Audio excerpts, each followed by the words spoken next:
नमस्कार, मैं हूं सुरेश चौहान की और आप देख रहे हैं बिंदास बोल। और आज का बिंदास आपके सामने हम लेकर आए हैं मुस्लिम बेटियों के लिए चर्चा हो रही है। और आज ये कार्यक्रम मैं करूं, इसके लिए मुझे कई मुस्लिम परिवारों ने कहा कि इस विषय पर आप अवश्य कार्यक्रम करिए कि आखिर अपनी ही बेटी से कोई अब्बू निकाह करे, इसके बारे में इस्लाम क्या कहता है, एक बार चर्चा होने दीजिए। क्योंकि सुदर्शन पर होने वाले इस मंथन से, इस शास्त्रार्थ से कई लोगों को दिशा मिलती है और कई लोगों को फर्जीवाड़ा करने से भी रोक लगती है। और इसलिए हम समय समय पर ऐसे विषयों के कई, जो बाकी लोग जिन मुद्दों को हाथ लगाने का साहस नहीं करते, उन मुद्दों को आपके पास लेकर आते हैं। कुरान की 26 आयतों को लगी हुई याचिका पर हमने ही लगातार 26 दिन 26 एपिसोड किए थे। हमने ही आपके सामने ऐसे मुद्दों को लेकर इसके पहले कार्यक्रम किए थे। और इसलिए कई लोग चाह रहे थे कि क्या कोई अब्बू अपनी बेटी से निकाह करे। इसके लगातार आने वाले समाचार, आने वाले व्हाट्सएप के वीडियो, आने वाले कई प्रकार की घटनाओं की जानकारी क्या सही है, इसको लेकर चर्चा करना जरूरी है। और इसलिए आपके सामने आज का बिंदास बोल लेकर मैं उपस्थित हूं। आज आपके सामने हम कह रहे हैं कि क्या इस विषय पर इस्लाम क्या कहता है, हमारे जानकार हमको बताएंगे। लेकिन उसके पहले एक वीडियो सोशल मीडिया पर वायरल हो रहा है। रूबिया कबूल करती है बाप से निकाह नाम का ये वीडियो है, देखिए। ये कैसा इत्तेफाक है? क्योंकि मैंने सुना ये था कि जो राबिया नाम की लड़कियां होती हैं वो चौथी बेटियां होती हैं। तो फिर मैंने सोचा कि चौथी बेटी तो मैं नहीं हूँ, क्योंकि मैं दूसरे नंबर पे हूँ। अब वही की चौथी बीवी है, ये कैसा इत्तेफाक है? क्योंकि मैंने सुना ये था कि जो राबिया नाम की लड़कियां होती हैं वो चौथी बेटियां होती हैं। तो फिर मैंने सोचा कि चौथी बेटी तो मैं नहीं हूँ, क्योंकि मैं दूसरे नंबर पे हूँ। अब वही की चौथी बीवी है, ये कैसा इत्तेफाक है? क्यों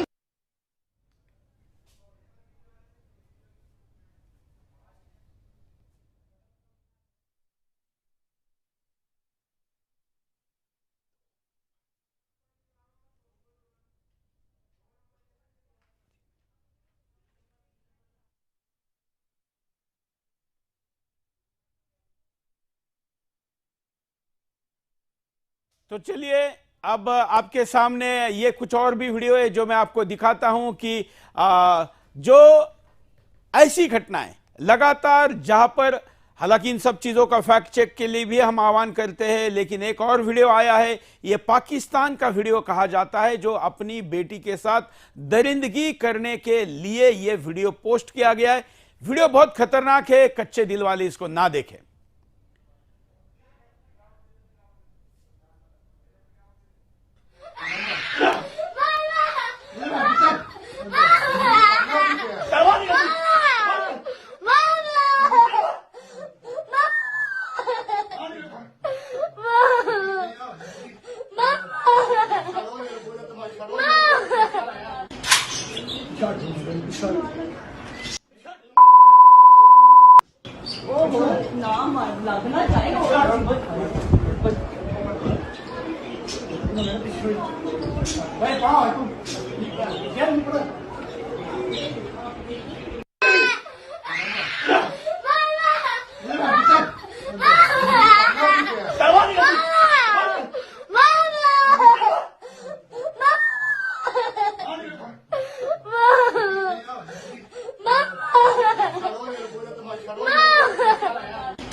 ये मारने को निकल रहा है, बहुत गालियां भी दे रहा है, लेकिन ये वीडियो भी इसी टाइटल के साथ सोशल मीडिया पर आ रहा है। पाकिस्तान के कुछ पोर्टल ने भी इस खबर की पुष्टि करते हुए इसको लिखा है। और ये भी एक ऐसी घटना है जहां पर बेटी से दरिंदगी के लिए इस वीडियो को भेजा गया है। इस विषय पर इस्लामी जो आलिम हैं वो क्या कहते हैं। एक प्रश्न जब पूछा गया, या सोशल मीडिया से आजकल प्रश्न पूछे जाते हैं, पहले ईमेल से पूछे जाते थे, अब तो यूट्यूब से उसके उत्तर दिए जाते हैं। इस उत्तर को भी सुनते हैं। पाकिस्तानी आलिम है और आपने इनके साथ शाहरुख या बॉलीवुड के आमिर खान जैसे लोगों का भी वीडियो देखा होगा।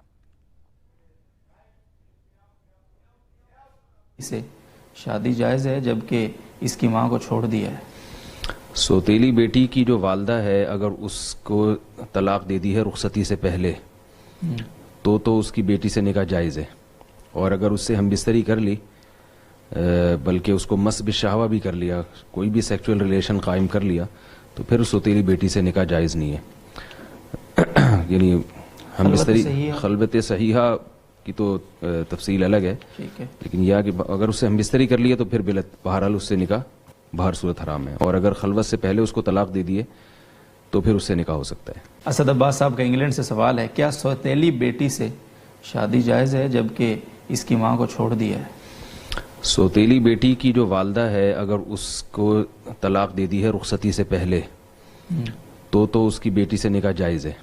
और अगर उससे हम बिस्तरी कर ली, बल्कि उसको मस बिशाहवा भी कर लिया, कोई भी सेक्सुअल रिलेशन कायम कर लिया, तो फिर उस सौतेली बेटी से निकाह जायज़ नहीं है।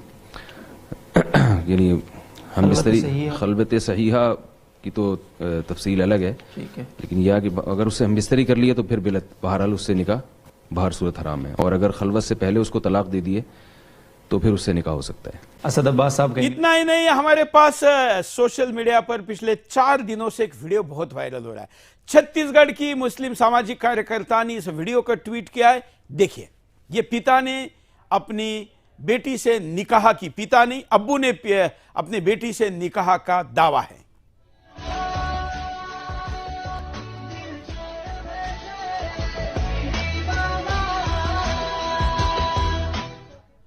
तो ये वीडियो है और इस वीडियो में आप ये बेटी और अब्बू कहा जा रहा है, ये लोग फोटो वीडियो भी बना रहे हैं और ये हम एक मुस्लिम सामाजिक कार्यकर्ता के ट्विटर हैंडल के सौजन्य से ले रहे हैं।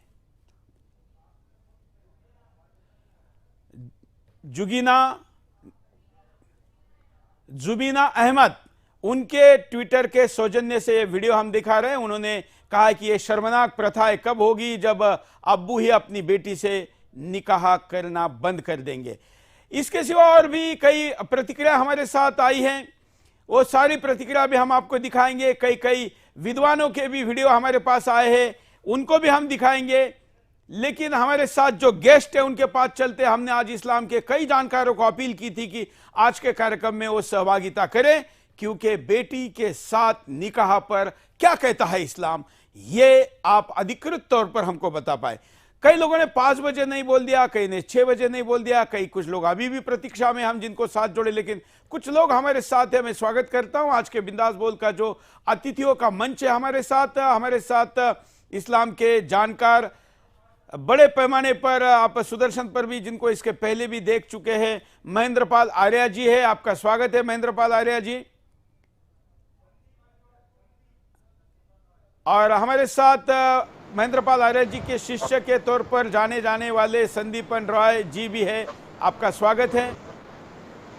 और हमारे साथ एक और अतिथि जुड़े हैं जो अमित सिंह राठौड़, और आपके साथ भी हम आगे बात करेंगे, बात बढ़ाएंगे। लेकिन सबसे पहले महेंद्रपाल आर्य जी के पास चलते हैं। महेंद्रपाल आर्य जी, बेटी से निकाह क्या कहता है इस्लाम, ये पहला प्रश्न है। यानी यहाँ कुरान में तो अल्लाह ने सगी बेटी से निकाह करने के लिए मना किया है। यहाँ शब्द आया है हुर्रिमत अलैकुम उम्महातुकुम व बनातुकुम व इख्वातुकुम व अम्मातुकुम व खलातुकुम व बनातुल आखि व बनातुल रुख। तो यहाँ जो सूरह निसा आयत नंबर 23 में अल्लाह ने जिक्र फरमाया है कि तुम पर हराम किया गया या कर दी गई है तुम्हारी माताएं, तुम्हारी पुत्रियां, तुम्हारी बहनें, तुम्हारी फूफियां, तुम्हारी मौसियां, तुम्हारी भतीजियां और भांजियां, तुम्हारी माताएं जिन्होंने तुम्हें दूध पिलाया है तथा दूध पीने से संबंधित बहनें, तुम्हारी पत्नियों की माताएं, तुम्हारी पत्नियों की पुत्रियां और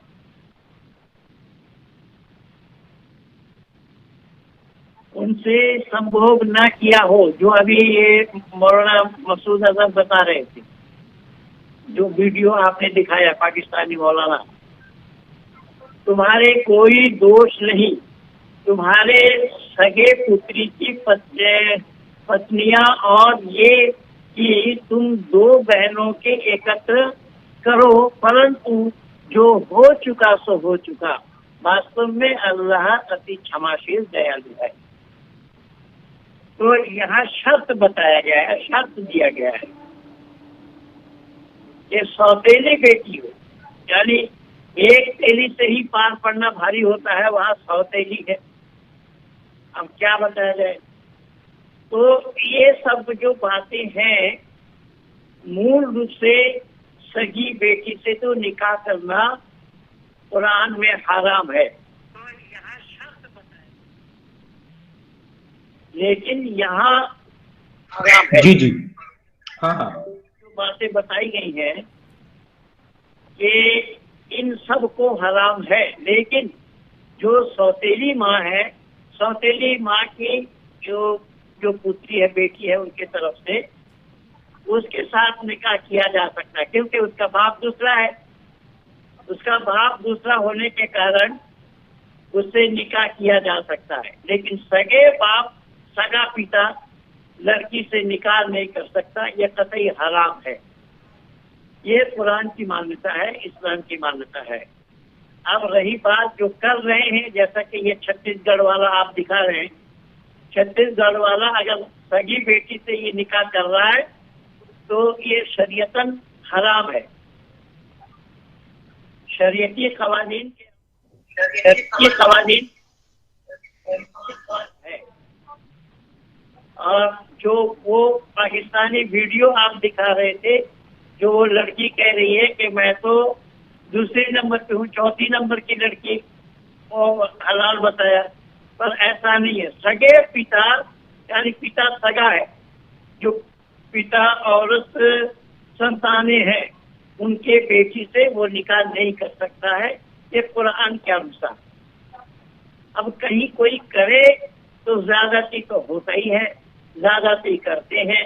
ये कुरान के खिलाफ वर्जी कर रहे हैं, करते आए हैं, और फिर इस्लाम के दावेदार बनते हैं। ये कुरान के खिलाफ काम करेंगे और इस्लाम के दावेदार बनेंगे। ऐसे एक दो जगह नहीं, एक दो मसला नहीं, ऐसा तो संपूर्ण विश्व के आगे में न मालूम कहाँ कहाँ क्या क्या खिलाफ किया है और हुआ है। लेकिन हमारे भारत जैसे देश में, जहाँ पर पति पत्नी का संबंध हो और वहाँ उनके तरफ से संतानें पैदा हो, उन संतानों से पिता कभी भी सोच भी नहीं सकते। और फिर हमारी वैदिक संस्कृति में मातृवत परदेरेषु परद्रव्येषु रोष्टवत आत्म सर्वभूतेषु सती स पंडिता, ये बताया गया है कि पराया स्त्री को माँ के समान जानना, दूसरे के धन को मिट्टी के ढेला के समान मानना, अब सब आत्मा को अपनी आत्मा के समान जानना। ऐसा जो देखता है वो पंडित है, ऐसा जो नहीं देखता वो पंडित नहीं है। यह पश्यति सा पश्यति, ये भी बताया गया है। तो ये वैदिक मान्यता है, वैदिक परंपरा है, और वैदिक परंपरा को छूना इनके लिए संभव नहीं है। ये कुरान के खिलाफ वर्जी काम करते हैं। अब लड़कियों के मर्जी हो या लड़की के मर्जी से नहीं होना संभव नहीं है। कुरान मना किया है, तो कुरान अल्लाह ने लड़की से पूछ करके कुरान में लिखा है क्या? कुरान में अल्लाह ने लड़की से पूछ करके बताया है? ये कैसे संभव होगा? ये तो बेकार और फजूल की बातें हो रही हैं।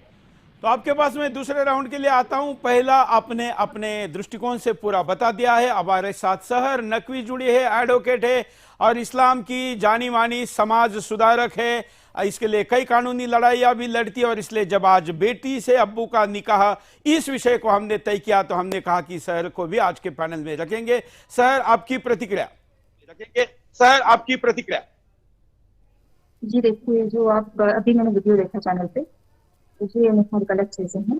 और ऐसा इस्लाम में कहीं पे भी नहीं लिखा है, से ही निकाह कर सकते हैं। हम्म। ये कहीं ना कहीं कुछ दिमागी फतूर है इंसान का, और इसे और क्या कहेंगे, मानसिक रूप से कुछ विक्षिप्त हैं, पीड़ित हैं ये, तभी ऐसा कर रहे हैं। और कोई भी मजहब, अपनी बच्ची, हर मजहब में सम्मान है, हर रिश्तों का अपना एक रिस्पेक्ट होती है, अपनी इज्जत होती है। तो ऐसा कोई भी मजहब में अलाउ नहीं हो सकता कि कोई बेटियों से ही निकाह कर ले। और ये जो हो रहा है ये सरासर गलत है, निहायत गलत है, ऐसा नहीं होना चाहिए। हिंदुस्तान में क्या, कहीं पे भी नहीं होना चाहिए। अपने देश में तो वैसे भी ये सारी चीजें बिल्कुल भी बैन करवा देनी चाहिए, प्रतिबंधित करवानी चाहिए। अगर ये कर रहे हैं तो इनको एक तरह से क्रिमिनल ऑफेंस के तहत इनको जेल भिजवा देना चाहिए, ये मेरी राय है। वरना इनको देख के लोग इसी तरह से सामने आ रही है, और उनको शहर ऐसी कई घटनाएं सामने आ रही है, और उन सारी घटनाओं को कोई ना कोई मजहबी दावे के साथ कह रहा है कि ये हो सकता है, फलाने ने किया था, इतने वर्ष पूर्व किया था, वहां किया था। अच्छा, ये जो बोल रहे हैं इनसे बोलिए कि जिस किताब में आपने लिखा है उसे जरा प्रेजेंट करिए। अगर ये किताबें प्रेजेंट करते हैं किसने किया, कब किया, अगर कोई चीज गलत है तो उसे आप खत्म कर दीजिए, या गलत करते रहेंगे। अगर जहां से भी कोई चीजें गलत हो रही हैं उसे खत्म कर देना चाहिए, या आप गलत को कंटिन्यू चलाते रहेंगे। गलत चीजें तो गलत नहीं, वो तो कहते हैं कि किताब में कोई बदलाव हो ही नहीं सकता। किताब में बदलाव क्यों नहीं हो सकता है? जिंदगी बदल रही है, लाइफ स्टाइल चेंज हो रही है लोगों की। आप वो पुराने जमाने के हिसाब से चलाएंगे, 400 साल पीछे ले जाके लोगों को चलाएंगे? कैसे चलाएंगे? उस जिस वक्त की आप बात कर रहे हैं उस टाइम दुनिया अलग थी, आज दुनिया चेंज हो गई है। आज भारत सुपर पावर बनने की दिशा में आगे बढ़ रहा है, देश अपना तरक्की कर रहा है। महेंद्र जी कुछ बोल रहे हैं। हमारे संदीपन जी को मैंने बोला कौन सी आवाज के लिए, ये आयात को जरा सुनिए और उसके ऊपर चिंतन करें, और ये बहन जी भी चिंतन करें। संदीपन जी बोलिए, सूरह अहज़ाब आयत नंबर 50। हाँ संदीपन जी जी जी जी जी सूरह अहज़ाब। हाँ, मैं इसमें अपनी एक राय रखना चाहूंगा। सूरह अहज़ाब आयत नंबर 50 में ये जो पंडित जी ने एक आयत कही जो ये बताती है कि किसके साथ विवाह करना जायज है और किसके साथ विवाह नहीं करना चाहिए, एक और आयत आपके सामने मैं पेश करना चाहूंगा। यह है सूरह अहज़ाब आयत नंबर 50। सूरह अहज़ाब आयत नंबर 50 में अल्लाह ताला जिक्र फरमाते हैं, या अय्युहन नबिय्यु इन्ना अहललना लका अज़वाजक अल्लाती आतैता उजूरहुन्ना व मा मलकत यमीनुका मिम्मा अफ़अल्लाहु अलैका व बनाती अम्मिका व बनाती अम्मातिका व बनाती खालिका व बनाती खालातिका अल्लाती हाजरना मअका व इम्रअतन मुमिनतन इला आखिरिल आया। ये सूरह अहज़ाब आयत नंबर आप 50 की जो आयत है के सामने पढ़ देता हूं। अल्लाह तबारक व तआला रसूल जो मोहम्मद साहब हैं उनके लिए कह रहे हैं, ए नबी, हमने हलाल कर दिया है आपके लिए आपकी पत्नियों को जिन्हें चुका दिया है आपने उसका मेहर, तथा जो आपके स्वामित्व में है उसमें से जो प्रदान किया है अल्लाह ने आपको, तथा अब शब्द पर ध्यान दीजिए, आपके चाचा की पुत्रियों, आपकी फूफी की पुत्रियों, आपकी मामा की पुत्रियों तथा मौसा की पुत्रियों को जिन्होंने हिजरत की है आपके साथ, तथा किसी भी ईमान वाली नारी को यदि वह स्वयं को दान कर दे मोहम्मद साहब के लिए, यदि मोहम्मद साहब चाहे तो उससे विवाह कर ले। यानी यहाँ पे बताया गया सूरह अहज़ाब आयत नंबर 50 में अल्लाह ताला बतला रहे हैं, रसूल तुम्हारे लिए हलाल है, तुम्हारे लिए विवाह करना हलाल है। किसके साथ? तुम्हारी फूफी की पुत्रियों के साथ, तुम्हारी मामा की पुत्रियों के साथ, और तुम्हारे चाचा की पुत्रियों के साथ भी विवाह करना हलाल है। और वही आपने दिखाया। और मुफ्ती साहब, मुफ्ती तारिक मसरूद, जो कि पाकिस्तान के जाने माने आलिम है, वो भी इस बात को सही बता रहे हैं। अब दूसरी चीज यहाँ पे दूसरा पॉइंट आता है कि क्या बेटी से शादी करना जायज है इस्लाम में? तो बेटी से शादी करना कतअन हराम है इस्लाम में, इस बात में कोई ना नुकुर नहीं है। बेटी से यह नहीं किया जा सकता। हाँ, आपकी अगर मामा की बेटी अगर कोई है तो उसके साथ आप कर सकते हैं, वो अलग चीज है। लेकिन एक और चीज मैं आपके समक्ष यहाँ पे उठाना चाहूंगा। एक मिनट, गोद ली हुई बेटी, वो भी तो बेटी है, लेकिन उसके साथ हो सकता है क्या?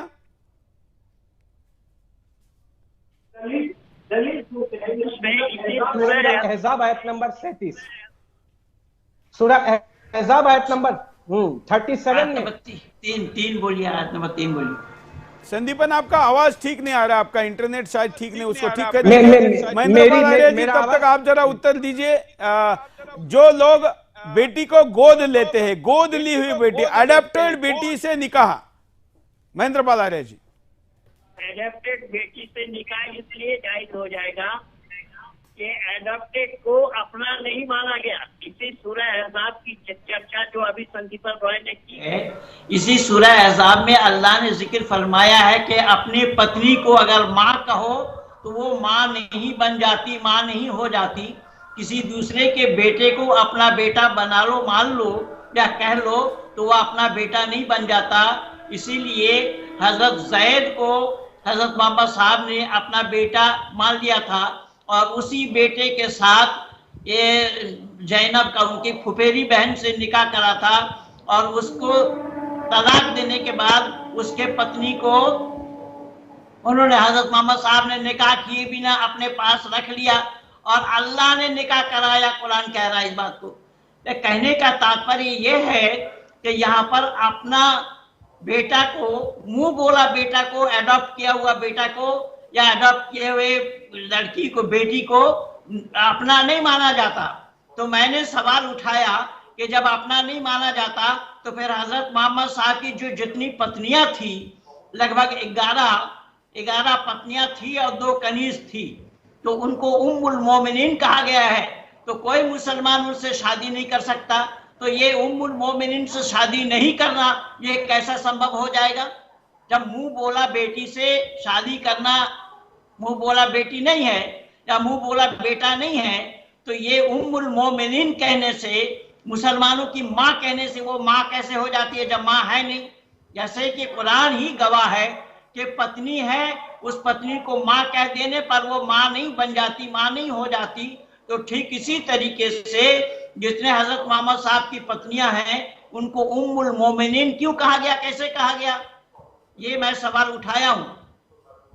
लेकिन इन लोगों के पास जवाब तो है नहीं, जवाब ये दे नहीं सकते, ये सवालों के घेरे में है। इनके पास कोई खास जवाब नहीं है और ना ये बता सकते हैं, ये सब लफाजी कर रहे हैं। मैं दावा के साथ ये कह रहा हूं कि कुरान को कलामुल्लाह सिद्ध करना उतना ही कठिन है जितना कि अंधकार में प्रकाश को ढूंढना। हम सहर नकवी के पास चलते हैं। आप अधिवक्ता है। सहर, जिस बेटी को गोद लिया जाता है, वो बेटी क्या हमारे यहाँ तो जानवर को भी गोद लेते हैं, तो बेटे से परिवार के सदस्य की तरह उसको पालते हैं, पोसते हैं, उसके मृत्यु पे रोते हैं, हम सब एक दूसरे से जोड़ जाते हैं। तो किसी बेटी को गोद लिया और उसको बड़ा किया, पाला, पोसा, और जब वो विवाह योग्य हो गई, शादी योग्य हो गई, निकाह योग्य हो गई, तो उससे निकाह कर दिया, ये कहाँ तक जायज है? देखिए, जायज नाजायज की जो बात है, जो शादियां हैं इस्लाम के हिसाब से, जो शादी वो नामहरम से जायज है। जो आपके महरम रिश्ते हैं उनमें शादियां नहीं हो सकती, ये है इस्लाम। आप सूरह आयत, कोई भी आयत उठा के देख लीजिए, सूरह निकाह में ही देख लीजिए, उसमें क्या लिखा है, शादी नामहरम से जायज है। जो आपके महरम रिश्ते हैं उनमें बिल्कुल शादियां नहीं हो सकती। नहीं, लेकिन यहाँ पर अभी महेंद्रपाल आर्य जी कह रहे हैं कि गोद ली हुई बेटी से हो सकती है। आ जाएगी जब आपके रिश्ते नामहरम में आ रहे हैं तो आपसे देखिए दूर रहता है, कोई कैसे रहता है, ये अपने रिश्तों का एक सम्मान है, लेकिन करना नहीं चाहिए, होती नहीं, ऐसा नहीं होता है। महेंद्रपाल जी, आप दोबारा बोलिए, बेटी से भी शादी नहीं होती है। जो आपके महरम रिश्ते हो गए हैं उनमें शादी नहीं होती, बेटी भी आपके लिए महरम है। निकाह करना जायज है। गोद लिया हुआ बेटा को अपना बेटा नहीं माना गया, तो गोद लिया हुआ बेटी को अपना बेटी क्यों माना जाएगा? बेटी तो अपनी है, गोद ली हो बेटी हो, अपनी बेटी हो, जिसको बेटी मान लिया उसको बेटी मान लिया, वो आपके महरम रिश्तों में शामिल हो गई। अगर आपके महरम रिश्तों में शामिल है तो उससे इनकार नहीं कर सकते। कुरान का कुछ भी आता पता नहीं है, कुरान का कहा नहीं जानती आप, के लिए नहीं, कोई बात नहीं सर। अगर आप जानती है, कोई रेफरेंस है आपके पास, कोई हदीस है या कहीं आप कुछ कोट कर सकती है तो कोट कर सकती है। जी, यही तो हमने कहा कि देखिए, एक कुछ रिश्ते होते हैं जिनको लिए क्राइटेरिया बनाया गया है कि कुछ रिश्ते हमने बताया ना कि महरम और नामहरम रिश्ते होते हैं। आप नामहरमों से पर्दा भी होता है, ना महरों से इसीलिए निकाह नहीं, भी जायज लेकिन होता है। लेकिन ये तो कह रहे हैं, मैं ये कुछ संदर्भ भी दे देंगे, अभी संदीप क्या कुछ आपने संदर्भ बेटी से दे रहे पर्दा हैं। होता है? संदीपन कुछ संदर्भ देंगे आप सर, आप सुनिए। जी मैं आपको बताता हूं। मेरी आवाज वैसे आ रही है ना, सही है? बिल्कुल बिल्कुल आ रहे हैं, हाँ। देखिए, ये है सूरह अहज़ाब आयत नंबर 37। अल्लाह अज़्ज़ व जल यहां फरमाते हैं, वाइज तक़ूलु लिल्लज़ी अनअमल्लाहु अलैहि व अनअमत अलैहि अमसिक अलैका ज़ौजका वत्तक़िल्लाह व तुख़फ़ी फी नफ़्सिका मल्लाहु मुब्दिही व तख़शन नास वल्लाहु अहक़्क़ु अन तख़शाह फलम्मा क़दा ज़ैदुम मिनहा वतरन ज़व्वजनाकाहा लिकै ला यकूना अलल मुमिनीना हरजुन फी अज़वाजि अदइयाइहिम इज़ा क़दौ मिनहुन्ना वतरा वकान अमरुल्लाहि मफ़ऊला। कि यहाँ पे अल्लाह ताला बतला रहे हैं कि हमने जैद की पत्नी ज़ैनब को तुम्हारे साथ निकाह करवा दिया। जैद कौन थे? रसूल अकरम मोहम्मद साहब के बेटे का नाम, रसूलुल्लाह सल्लल्लाहु अलैहि वसल्लम के मुंह बोले बेटे थे जैद। उनके पत्नी का नाम ज़ैनब था। तो अपने मुंह बोले बेटे की पत्नी के साथ निकाह अल्लाह करवा दे रहे हैं आसमान में। अब वो कैसे करवा रहे हैं, वल्लाहु आलम, अल्लाह ही जानता है। और दूसरी चीज यहाँ पे बताया कि भाई तुम्हारे इस कृत्य से हमने बाकी मुसलमानों के लिए भी ये रास्ता खोल दिया है कि वो अपने मुंह बोले बेटे की पत्नी से शादी कर सकते हैं। तुम्हारे इस सुन्नत से हमने ये रास्ता खोल दिया है। तुम्हारे इस अमल से, तुम्हारे इस कृत्य से बाकी मुसलमानों के लिए भी जायज है कि वो अपने मुंह बोले बेटे की पत्नी के साथ शादी कर सके। भला मुंह बोले बेटे की पत्नी से शादी किया जा सकता है, और जब ये बता दिया गया है मुंह बोले बेटे की पत्नी यानी बहू से शादी हो सकता है, तो कयास से, इस्लाम में कयास भी होता है, तो मुंह बोली बेटी से भी शादी करना जायज है कयास से। या कयास यानी जो एनालॉजी से ये जायज हो जाता है। और पंडित जी ने भी सूरह अहज़ाब आयत नंबर मेरा ख्याल है 3 से जो हवाला दिया है वो भी बिल्कुल सही कहा है। और एक और पहलू मैं आपके समक्ष बताना चाहूंगा कि अगर आपकी सगी ही बेटी हो, लेकिन आप व्यभिचार से उत्पन्न अगर आपकी सगी बेटी हो, तो उसके साथ भी निकाह करना जायज हो जाता है। आइए मैं आपको इसका भी संदर्भ दे देता हूं। यानी आपकी बेटी है जिसको आपने व्यभिचार से उत्पन्न किया है, वो भी आपके लिए जायज है। मैं आपको ये पढ़ देता हूं। ये है तफसीर अल कुर्तुबी सूरह फुरकान आयत नंबर 54। कौला इब्नु क्या नाम है, कौला इब्नु खुवैदी मंददिन वलिहाजा कुलना इन्नल कुबलत वसैरु वजुहिल इस्माई यंसुरुल हुरमा वक़ाल अब्दुल मलिकुल मजिशून इन तहिल्लु वहुवा सहीहु लिक़ौलिल्लाहि तआला वहुवा अल्लज़ी खलक़ मिनल माइ बशरन फजअलहु। ये यहाँ पे आया फजअलहु नसबन व सिहरा कि अब्दुल मलिक इब्ने मजशुन रहमतुल्लाह अलैह एक ये है, बहुत बड़े बुजुर्ग है इस्लाम के। तफसीर अल कुर्तुबी में सूरह फुरकान आयत नंबर 54 में लिखते हैं कि अगर व्यभिचार से उत्पन्न की हुई अगर बेटी है आपका, यानी आपने किसी के साथ व्यभिचार किया और उससे उत्पन्न की हुई अगर आपकी बेटी है, उस बेटी से भी विवाह करना जायज है। तफसीर अल कुर्तुबी सूरह फुरकान आयत नंबर 54, यानी खुद की बेटी, वहां वो भी जायज है। जी बिल्कुल। तो सहर आपने सुना अभी इन्होंने क्या कहा?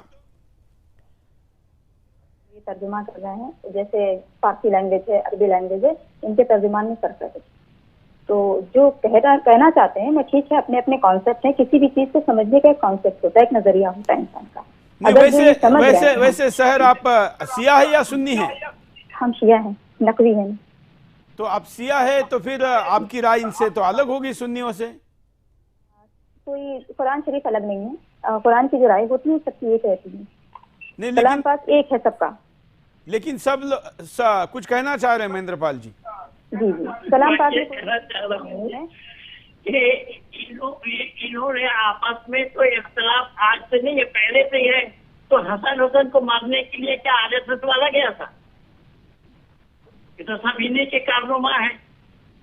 आज ये जो कुछ भी हो रहा है संपूर्ण दुनिया के अंदर में, यही तो उधम मचाए हुए हैं। ये आपने भी देखा है, आप तो साक्षी है हमारे इस कार्यक्रम का। भाई वसीम रिजवी के साथ हम लोगों ने 24-25 दिन लगातार कंटिन्यू कार्यक्रम किया। तो यही तो आयतें थी, इसी प्रकार के आयतों को उन्होंने इकट्ठा करके तो प्रस्तुत किया था सुप्रीम कोर्ट में। लेकिन ये नहीं तो शहर ने भी यही कहा है कि अगर कुछ चीजें गलत है तो उनको बदलना चाहिए।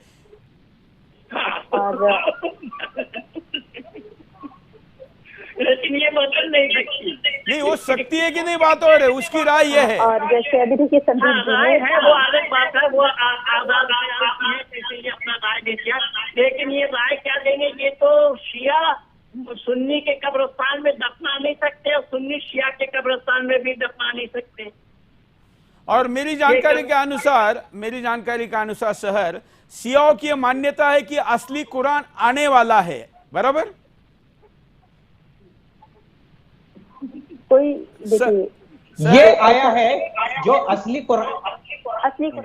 किसी का स्पीकर फोन ऑन है, किसी का स्पीकर फोन ऑन रखा है क्या, या टीवी ऑन रखी है किसी ने? हाँ सर। और ना ही कोई ऐसा कॉन्सेप्ट है कि कोई अब कुरान आएगा। जो था ये अव्वल और आखिरी है। हमारे पैगंबर कहते हैं कि फिर मुझे लगता है कि फिर आपको पूरा पता नहीं है, क्योंकि यहाँ पर सियाओं के भारत के सबसे बड़े उलेमा आए थे और उन्होंने कहा था कि हमारी यह मान्यता है कि असली कुरान आने वाला है। महेंद्र पाल आर्य जी, आप उस कार्यक्रम में थे? मैं वही कह रहा हूँ, मेरी बहन जी ये सादा सीधा है, इनको इस्लाम के बारे में उतनी जानकारी नहीं है। नहीं, ये देखिए समाज सुधारक है, लगी हुई है, ये इसने 3 तलाक के विरुद्ध और बाकी भी कई चीजों के विरुद्ध आवाज उठाई है, हलाला के विरुद्ध आवाज उठा रही है। तो ठीक है, कोई बात नहीं, सारी पुस्तकें हो सकता है। ये तो इनकी महानता है कि ये चाहती है कि जो कुरीति है, रूढ़िवादिता है, उसको दूर किया जाए। बिल्कुल, ये तो अच्छी बात है, ये तो धन्यवाद के पात्र है। बिल्कुल, और इसीलिए हम इनको सपोर्ट करते हैं कि ये कुछ तो कर रही है और करने के लिए आगे बढ़ रही है। इनका इतना विरोध हो रहा है, उसके बावजूद कर रही है। हाँ जी जी जी। जो जनाब ज़ैनब के अपने फादर का नाम बताया संदीप जी ने, जहाँ से भी इन्होंने पढ़ा वो गलत पढ़ा। उनके फादर का नाम जनाब ज़ैनब के फादर का नाम बिल्कुल भी नहीं था जो इन्होंने बताया। वो मौला अली की बेटी थी, बहुत फेमस है। आप अभी गूगल सर्च कर लिए तो भी पता चल जाएगा। तो ये चीजें आपने जो पढ़ी है, जैद के बारे में बोला। जी, जैद तो मोहम्मद साहब के मुंह बोले बेटे थे, जैद रजी अल्लाह ताला अन्हु। ज़ैनब बीबी, हाँ, जैद बिन हारिस या तो जैद वो किसकी बेटी? मोहम्मद। अच्छा, वो तो बहू थी रसूलुल्लाह की, बेटी नहीं थी। मैं कहा था, मैंने दावा ही नहीं किया, वो उनकी बहू थी। अच्छा, ये स्पीकर ऑन है आप में से? उनके फादर का नाम आप में से किसी का स्पीकर ऑन है? स्पीकर ऑन मत रखिए डिबेट में। सर आपका, आप उसको ऑफ करिए। हाँ, ऑफ है मेरा स्पीकर। हाँ ऑफ है।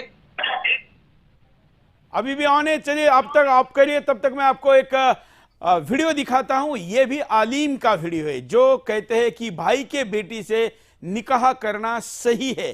फिर सुनाता हूं मैं, भाई के बेटी से निकाह करना सही है, ये कह रहे हैं। मेरे भाई ने तलाकशुदा औरत से शादी की, इस औरत को पहले वाले शौहर से एक बेटी है, इससे मेरी शादी हो सकती है? जी हो सकती है। अभी से फिक्र लगी हुई है, क्योंकि वो आपकी सगी भतीजी नहीं है। मेरे भाई ने तलाकशुदा औरत से शादी की, इस औरत को पहले वाले शौहर से एक बेटी है, इससे मेरी शादी हो सकती है? जी हो सकती है। अभी से फिक्र लगी हुई है, क्योंकि वो आपकी सगी भतीजी नहीं है। मेरे भाई ने तलाकशुदा औरत से शादी की, इस औरत को पहले वाले शौहर से एक बेटी है, इससे मेरी शादी हो सकती है? जी हो सकती है। अभी से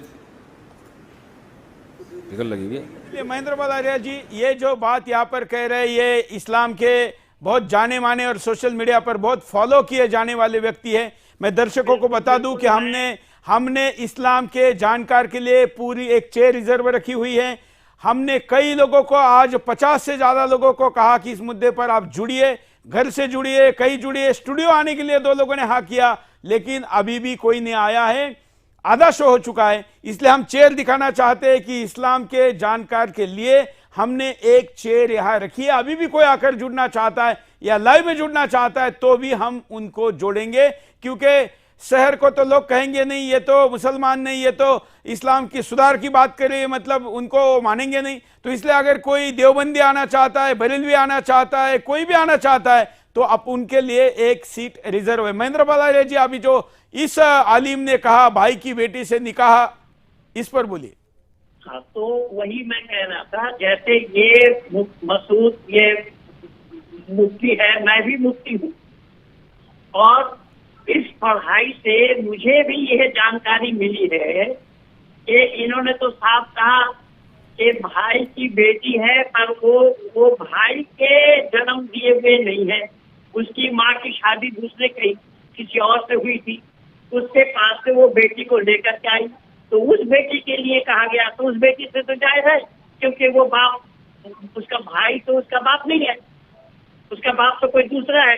इसलिए ये मौलाना साहब कह रहे हैं, मुफ्ती साहब कह रहे हैं कि वो जायज है, और यही शरीयती कवानीन है, जिसको फिका कहा जाता है, यही इनके इस्लामी कानून है। तो ये कानून की किताब में इसी तरीके के टेढ़ी मेढ़ी जो बातें होती हैं तो मुफ्तियों के पास जाकर के उसका समाधान दिया जाता है। तो मुफ्ती ने समाधान यही दिया कि भाई जिस पत्नी से शादी किया है, उस पत्नी की पहले शादी हुई थी, तो उसकी तरफ से एक बेटी है। अब वो बेटी तो भाई की बेटी हो गई, लेकिन वो उसका बाप अलग होने के कारण वो उस भाई के शादी में आ सकती है, उसका बाप अलग है। ये तो बिल्कुल सीधी सी बात है, वही वो कह रहे हैं। इन्होंने कोई नया अपना बना करके नहीं बोला, अपने तरफ से जरा सा भी नया क्वेश्चन नहीं लगाया। वो जो शरीयती कवानीन है उसी कानून को ही उन्होंने दर्शाया है, ये है। पर आज संदीपन सिंह से मैं ज्यादा सुनना चाहता हूँ, माने चांद साहब। हाँ संदीपन, अभी जो वीडियो आपने हमने दिखाया है इस पर आपकी प्रतिक्रिया क्या है संदीपन?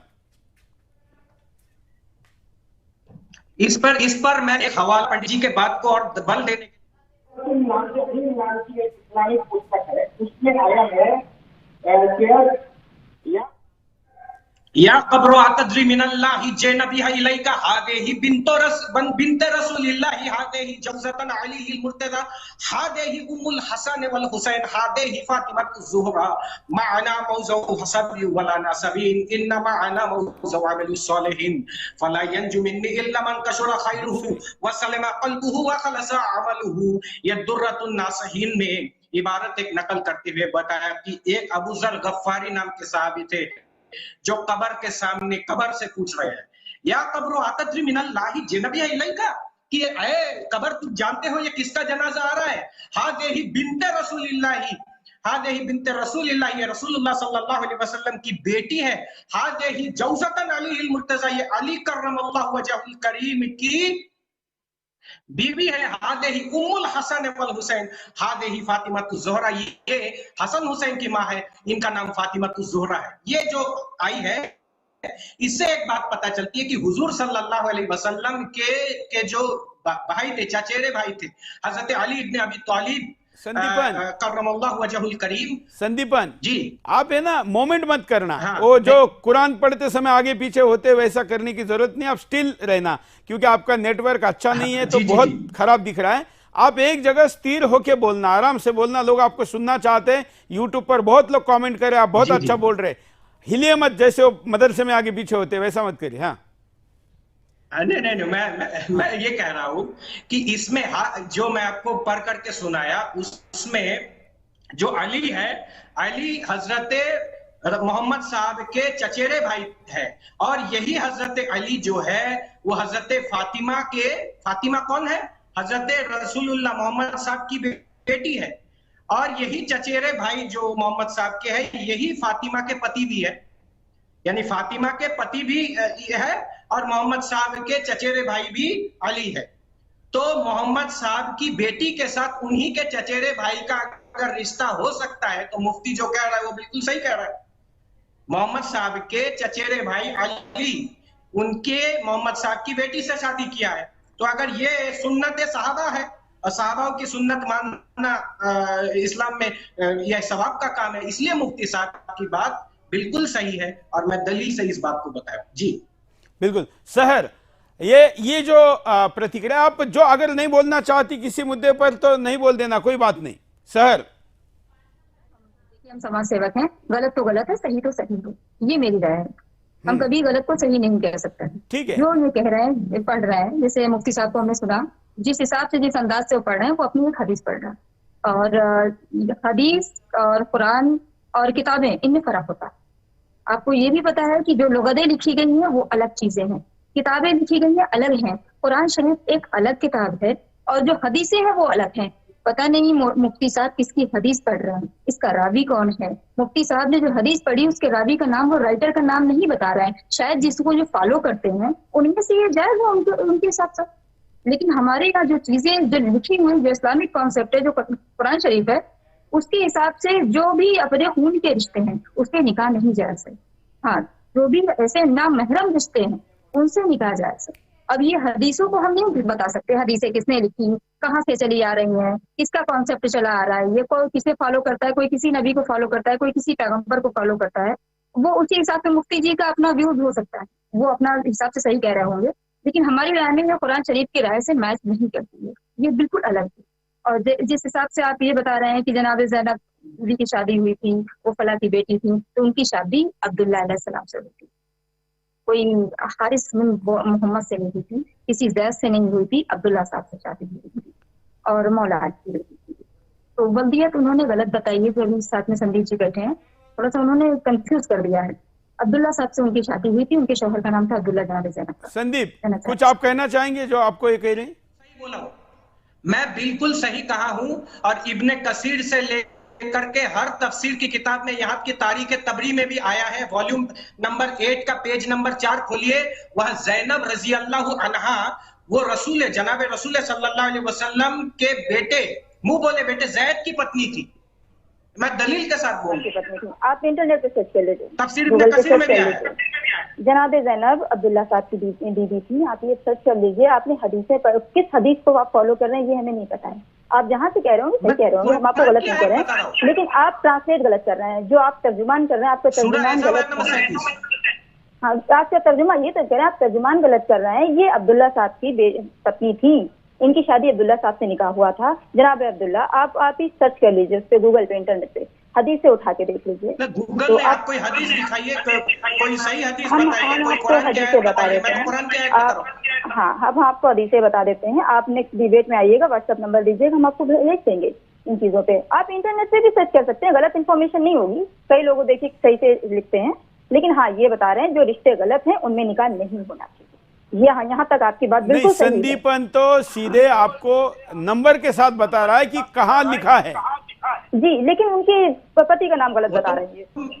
पति का नाम ये नहीं है, जनाब ज़ैनब बीवी की शादी। देखिए संदीपन जी जो कह रहे हैं, संदीपन साहब गलत बता रहे हैं, तफसीर को छोड़ पति का नाम सही नहीं है, आप बता रहे हैं।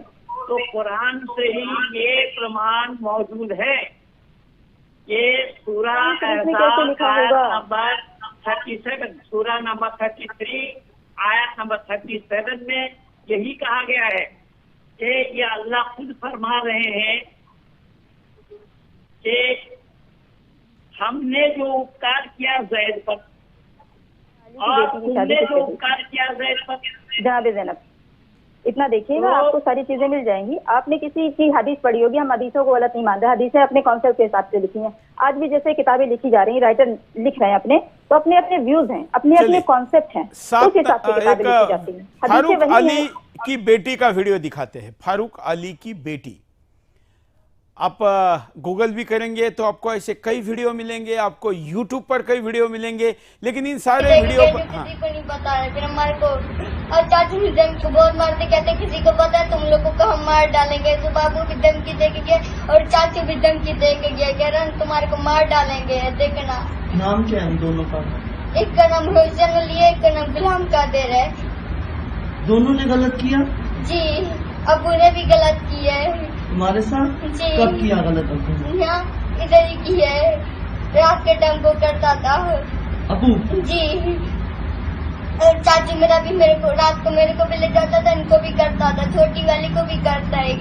बताना फिर अब अभी सुबह मेरे को धमकी दे के गए जो किसी को नहीं बता रहे, फिर हमारे को और चाचू भी धमकी को बहुत मारते, कहते किसी को पता है तुम लोगों को हम मार डालेंगे। तो बाबू भी धमकी दे के गए और चाचू भी धमकी दे के गए, कह रहे हैं तुम्हारे को मार डालेंगे, देखना। नाम क्या है इन दोनों का? एक का नाम रोशन अली है, एक का नाम गुलाम कादिर है। दोनों ने गलत किया? जी, अबू ने भी गलत किया है। तुम्हारे साथ? जी। कब किया गलत अबू? यहाँ इधर ही की है, रात के टाइम को करता था। अबू? जी, और चाची मेरा भी मेरे को रात को मेरे को भी ले जाता था, इनको भी करता था, छोटी वाली को भी करता है बताना। फिर अभी सुबह मेरे को धमकी दे के गए जो किसी को नहीं बता रहे, फिर हमारे को और चाचू भी धमकी को बहुत मारते। अब इस प्रकार की अब कुछ लोग कहेंगे तो डोमेस्टिक वायलेंस है, लेकिन ये इनका ऐसा प्रकार करने वाले लोग मजहबी पुस्तकों का सहारा लेकर करते हैं। महेंद्र बालारे जी, इसमें मैं ये कह रहा हूँ जो कुरान है हमारे पास वो ऑथेंटिक है। हदीस से हम मान सकते हैं, नहीं भी मान सकते हैं, क्योंकि हदीस 300 साल के बाद लिखी गई और कुछ हदीसें ज़ईफ हैं। जो हदीस का हम हवाला, इसलिए आपने भी देखा होगा इतने दिनों से आपके साथ मैं हूँ, मैं हदीसों का हवाला कम देता हूँ और ज्यादातर प्रमाण मैं कुरान से ही देता हूँ। तो कुरान में अल्लाह ने साफ जिक्र फरमाया है इनको उसी जैनब के साथ निकाह करने के लिए, और निकाह कराई अल्लाह ने खुद। अरे मैं समझ नहीं पाया, अल्लाह काजी है क्या है? मैंने सवाल उठाया, अल्लाह ने अगर जैनब के साथ निकाह कराई मोहम्मद की, तो दिन में कितना रखा गया था? और दिन मेहर के बिना कोई पत्नी जायज नहीं हो सकती। जब तक के मेहर न चुका दे वो पत्नी जायज नहीं है। तो इन सब सवालों का जवाब इन लोगों के पास नहीं है। ये लोग बौखलाए हुए हैं, ये लोग सत्य से कोसों दूर हैं, ये लोग केवल लफाजी करते हैं, अपने कुरीतियों को हटाने के लिए जरा सा भी तैयार नहीं है। और कुरीतियों के जिनके पास तो कुरीति ही कुरीतियां हैं, एक भी सही और सच्ची बात नहीं है। यहाँ कुरान के किसी भी आयत को, कुरान तो किस्सा है, पूरा किस्सा, सब जगह किस्सा किस्सा किस्सा किस्सा, सभी नबियों के नाम से किस्सा लिखा हुआ है।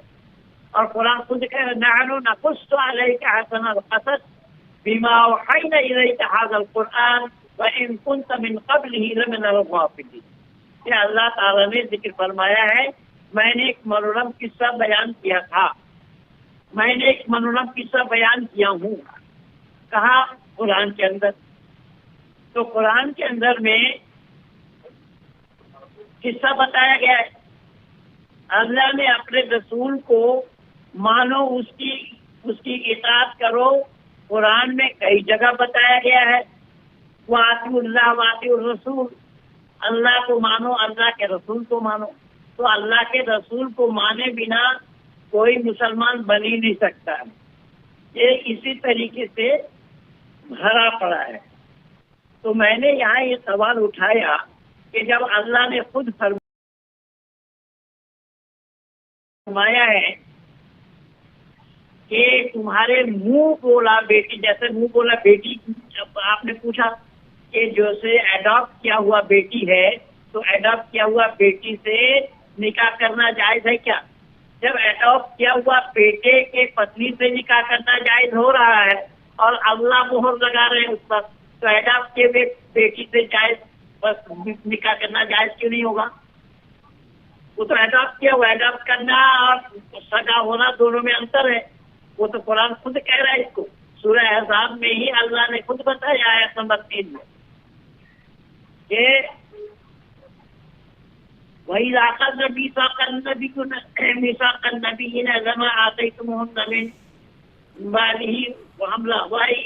अल्लाह ने नबियों से और करार दिया है कि जो कुछ भी किताब वो हिकमत दे कर मैं तुम्हें भेजा हूँ। तो ये तो कुरान कह रहा है। तो कुरान के किन बातों को माने परस्पर विरोधी बातें हैं। एक बातों को मानेंगे तो एक बात को छोड़ना पड़ेगा, और एक बात को छोड़ेंगे तो दूसरा बात मानेंगे, दूसरी बात को मान लिया तो फिर पहली वाली को छोड़ना पड़ेगा। इस तरीके से परस्पर विरोधी बातें हैं। कुरान भरा पड़ा है। ये 2 जगह नहीं, अनेक जगह है। जैसा एक छोटा सा उदाहरण मैं दे रहा हूँ, यहाँ अल्लाह ने जिक्र फरमाया है कि ला यत्तखिज़ुल मोमिनून अल काफिरीन औलिया मिन दुनिल मोमिनीन, मुसलमान मुसलमानों को छोड़कर काफिरों को दोस्त न बनाओ दिल से और जुबान से।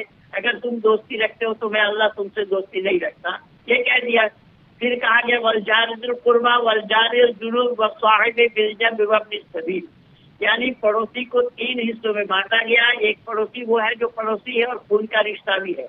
एक पड़ोसी वो है जो केवल पड़ोसी है, खून का रिश्ता नहीं है। एक पड़ोसी वो है जो स्कूल कॉलेज में पाठशाला में ऑफिस में कामकाज करने वाले साथी। वहाँ मुस्लिम और गैर मुस्लिम की कोई तखसीस नहीं है। वहाँ गैर मुस्लिम हो तो भी उसके साथ हमदर्दी रखने की बात कही गई है। और पहली वाली आयत में बोला गया है कि काफिरों से दोस्ती न रखो दिल से और जुबान से। अगर उनसे दोस्ती रखो मैं अल्लाह तुमसे दोस्ती नहीं रखता, तो किस बात को मानेंगे और किस बात को छोड़ेंगे? ऐसे ही परस्पर विरोधी बातें कुरान भरी पड़ी है।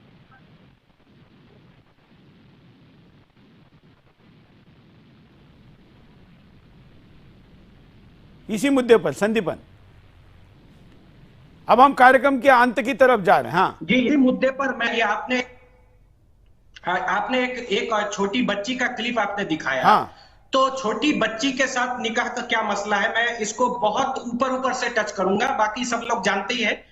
ये सूरह तलाक आयत नंबर 4 है। ये अल्लाह ताला जिक्र फरमाते हैं वल्लाहि यइस्न मिनल महीद मिन निसाइकुम इन इर्तबतुम फइद्दतुहुन्न सलासतु अशहुरिन वल्लाहि लम यहिद इला आखिरिल आया। यहाँ पे अल्लाह ताला बतला रहे हैं इद्दत उन महिलाओं के लिए, उन लड़कियों के लिए जिसका अभी तक मासिक धर्म शुरू नहीं हुआ। और इद्दत किसके लिए बयान हो रहा है कुरान में? उन लड़कियों के लिए बयान हो रहा है जिसका मेंस्ट्रुएशन अभी शुरू नहीं हुआ। अच्छा, ये इद्दत क्या चीज है? इद्दत मतलब होता है, इद्दत वो होता है कि सहवास करने के बाद आपका पति अगर आपको तलाक दे दे तो उसके बाद 3 महीना आपको इद्दत गुजारना पड़ता है। तो सहवास के बाद तलाक, सहवास उसके बाद तलाक, उसके बाद 3 महीने की इद्दत होती है। ये 3 महीने का इद्दत कुरान में उन बच्चियों के लिए बताया जा रहा है जिन बच्चियों का अभी तक रजस्वला शुरू नहीं हुआ है। यानी इद्दत तभी होता है जब विवाह और तलाक, विवाह और शारीरिक संबंध, उसके बाद तलाक, उसके बाद इद्दत। तो इद्दत का चर्चा जब कुरान में छोटी बच्चों के लिए आया है तो विवाह भी कुरान के इस आयत से जायज है। और तफसीर इब्न कसीर में भी बताया है, और भी, यानी सुन्नत से तो साबित ही है, लेकिन मैं उस तरफ नहीं जा रहा हूं। मैं इतना ही अपनी बात को केंद्रित कर रखूंगा। जी बिल्कुल।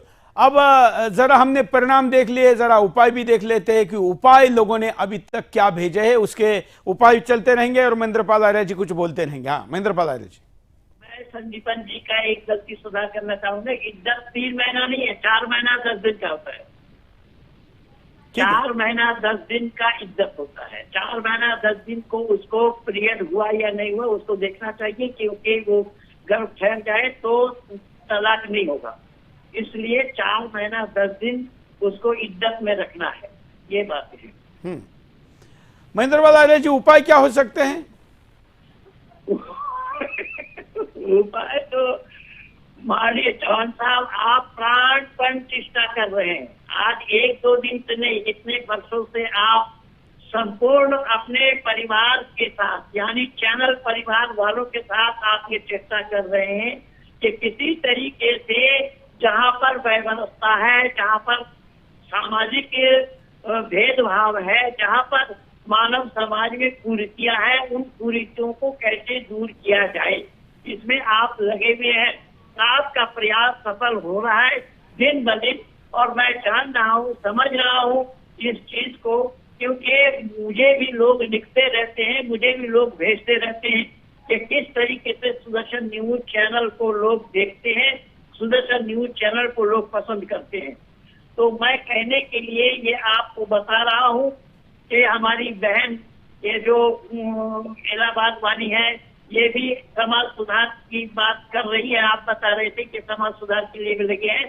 तो जो कुरीतियां हैं, देखिए हमारे यहाँ जो कुरीतियां हैं, हम उसको डंके की चोट कह सकते हैं कि ये कुरीतियां हैं, इस कुरीति को दूर करो। लेकिन इस्लाम में जो कुरीतियां हैं ये कह नहीं सकती। दूर करना तो बहुत दूर की बात है। उन कुरीतियों को कहने के लिए अगर ये कहेंगे फिर सर तन से जुदा वाला फतवा लगा देंगे इनके ऊपर। बिल्कुल, इसलिए विडंबना है। बिल्कुल बिल्कुल।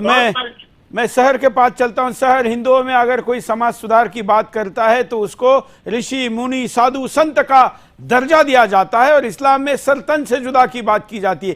फिर भी आप साहस करके कई चीजें करना चाह रही है। इस समस्या पर क्या उपाय होने चाहिए? संविधान सर्वोपरि होना चाहिए, और जो लोग कमेंट पास कर रहे हैं कि हाँ मानवाधिकार सर्वोपरि होना चाहिए, तो ये सबसे सही बात है कि मानवाधिकार भी सर्वोपरि होना चाहिए। और जिस हिसाब से कमेंट है ये सारे संविधान सही बोल रहे हैं, कमेंट भी सही है कि कोई भी कुरीति हो चेंज कर देना चाहिए, उसको बदल देना चाहिए। कुरीतियां कोई भी हो, देखिए बाल विवाह होता था हिंदू धर्म में भी, सनातन में भी बाल विवाह होता था, उसे बदला है। और इस्लाम में भी अगर नाबालिग की शादी कराते हैं तो बच्चियों की शादी करा रहे हैं, छोटी बच्ची जो बालिग नहीं है, तो बिल्कुल इसको बदल देना चाहिए, कानूनन प्रतिबंध लगा देना चाहिए, इससे बैन कर देना चाहिए। तो ये सारी चीजें गलत हैं। आसाम सरकार ने यही प्रयास अपने यहाँ पर किया, और आसाम के मुख्यमंत्री ने इसकी घोषणा की। अब मैं पोल दिखाता हूँ। हाँ, मैं आपके लिए एक बात कहूंगा कि मैम शहर कह रही है कि इस्लाम में तो 9 साल में चलिए वही कह रहे हैं कि वो कह रहे हैं कि कानूनन इसको बैन करना चाहिए। आसाम सरकार ने यह निर्णय किया है। अब मैं पोल दिखाता हूं कि पोल में आप लोगों ने अब तक क्या अपनी अभिव्यक्ति हम तक पहुंची है। जब हमने पूछा कि क्या जो पोल है, क्या बेटी से निकाह हिंदुस्तान में बंद कर देना चाहिए क्योंकि इसका बाकी लोगों पर भी बुरा असर पड़ता है और इस पवित्र भूमि पर ऐसी गंदी हरकत ना हो, तो 99% लोग ऐसा कह रहे हैं कि हाँ इस पर बैन लगा देना चाहिए। मैं सारे पैनलिस्ट का धन्यवाद करता हूं, लेकिन एक खाली कुर्सी दिखाइए। ये देखिए, ये अगर आपको कहीं पर भी कोई बड़ा तुर्रम खान मिल जाए जो कहे कि मैं इस्लाम का बड़ा जानकार हूं, तो उसको बोलिए कि तुम सुदर्शन के लाइव शो में जाकर भी बात नहीं कर सकते। इतने तुम डरपोक हो कि तुम इस्लाम सुदर्शन के मंच पे जाके वहां तो कोई एडिट नहीं हो सकता, कोई आपको रोक नहीं सकता, उसके बावजूद आप उस शो में क्यों नहीं गए? जरूर बोलिए। आज के लिए इतना ही, धन्यवाद, जय हिंद।